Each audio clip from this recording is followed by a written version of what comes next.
Oke, halo semua, balik lagi di channel Rocky Fauzi. Dan untuk video kali ini aku mau membahas tentang apa ya? Cara mencegah supaya kalian itu YouTube-nya itu nggak kena hack. YouTube maupun email kalian itu nggak terkena hack. Nah, kenapa aku bikin tutorial ini? Karena udah beberapa waktu yang lalu itu channel YouTubeku beserta emailnya, ya pokoknya kan YouTube itu kan masuk ke dalam email kan, itu kena hack. Nah, coba aku di sini cari dulu kemarin pemberitahuannya sekitar tanggal berapa ya? Oh, bukan di sini, sebentar.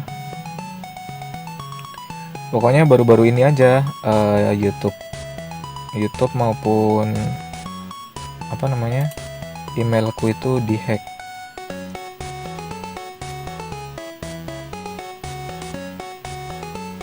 Bukan ini.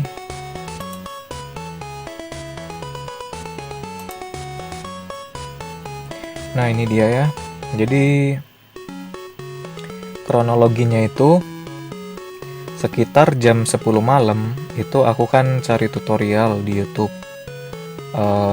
Oke lah, aku cari dulu di YouTube. Itu namanya, aku cari di YouTube namanya buat view YouTube. Nah, macam ini. Nah, kemudian aku filter ke hari ini gitu ya. Nah, di sini kan muncul nih banyak video. Nah, terus aku penasaran nih sama video-videonya. Kemudian aku buka videonya dan ini kelihatan banget ya ciri-ciri ciri-ciri dari scam atau bisa berindikasikan virus softwarenya atau aplikasinya itu dari sini nih. Kalian bisa langsung mengetahui kalau di sini kan komentarnya kan dinonaktifkan. Itu udah mencirikan banget kalau ini bot yang dia share ini adalah virus. Nah, kalau kalian nggak percaya, itu kalian bisa buka aja nih, bisa download filenya, tapi jangan di laptop kalian. Kalian harus sediain komputer untuk tumbal gitu ya. Nah, di sini contohnya yang mau aku tumbalin RDP. Nah, ini aplikasinya sangat berbahaya ya, kalau kalian download gitu.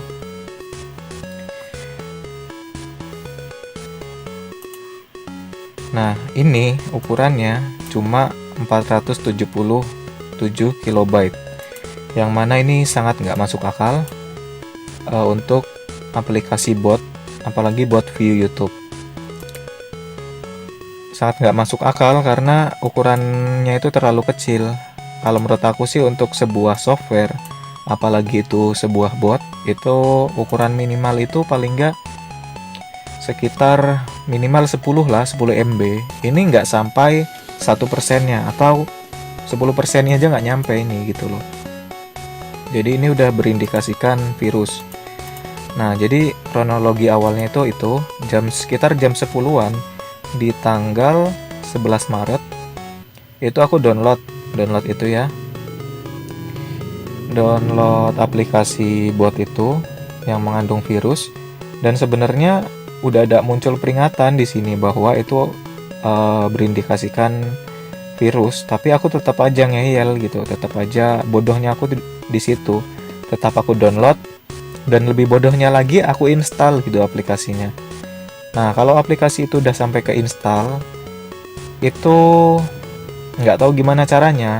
Kalian sendiri pasti udah denger lah, youtuber kelas atas itu kan rata-rata dihack itu karena install aplikasi yang dikirim dari endorse gitu ya, dari pihak peng-endorse gitu.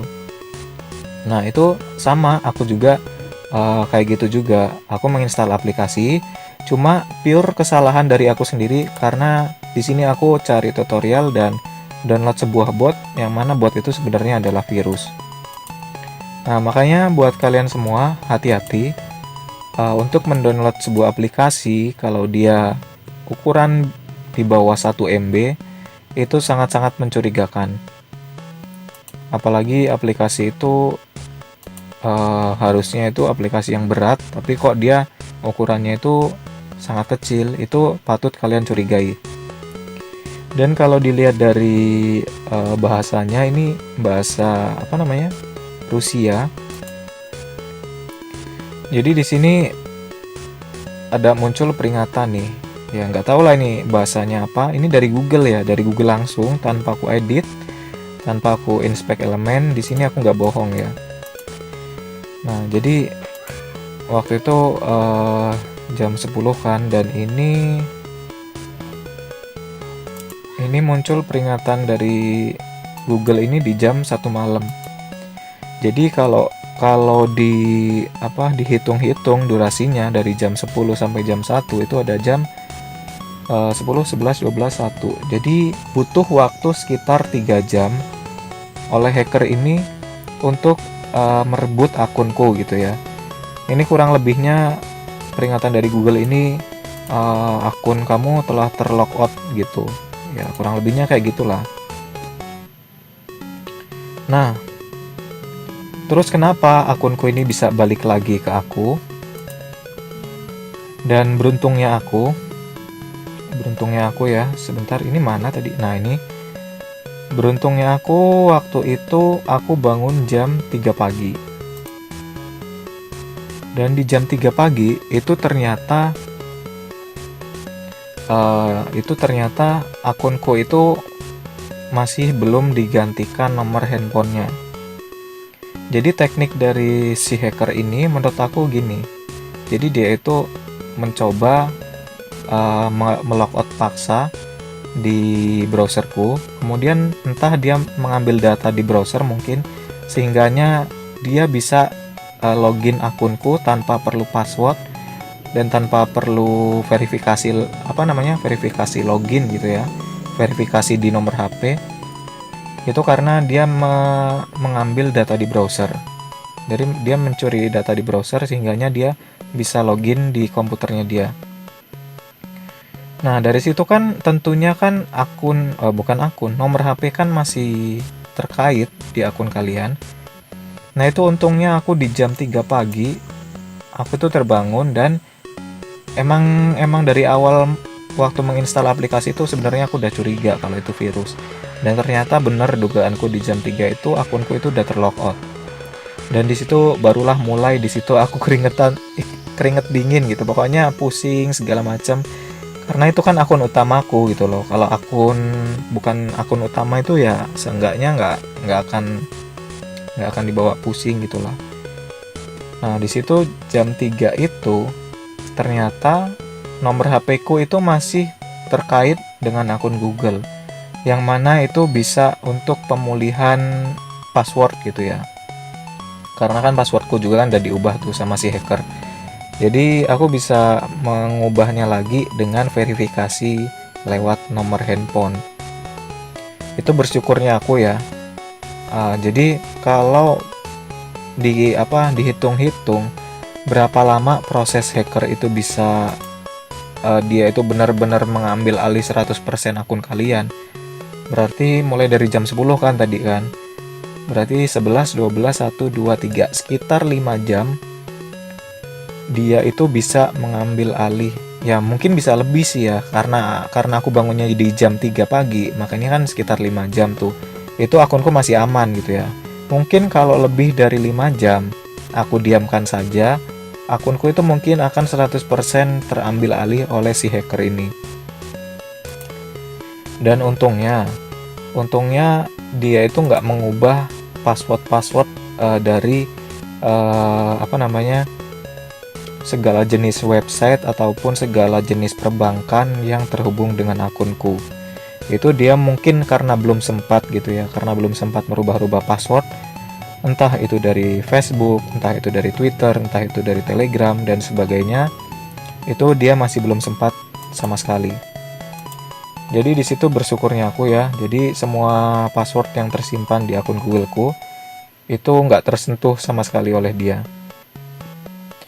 Jadi saran aku sih buat kalian YouTuber pemula, itu jangan merasa kalian itu aman gitu ya.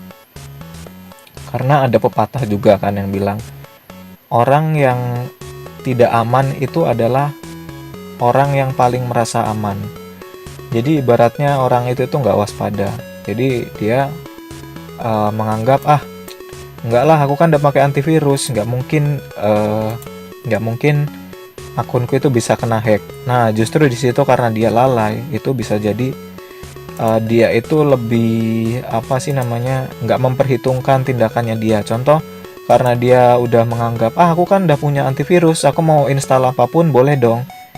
Nah, itu belum tentu ya, karena virus sekalipun walaupun udah terdeteksi di antivirus, bisa jadi dia berjalan di background.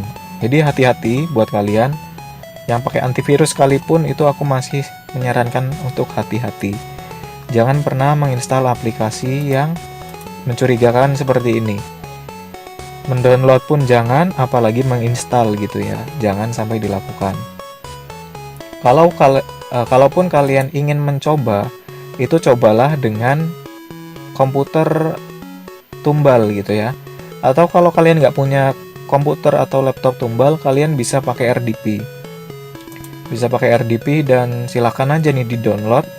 Kemudian kalian cek dia bisa nggak menghack akun kalian.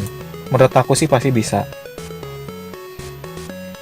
Ya, pokoknya gitu deh cerita aku tentang kejadian dihack sama si hacker dari Rusia ini ya. Dan misalkan kalian udah terlanjur akun kalian itu kena hack, itu saranku gimana ya?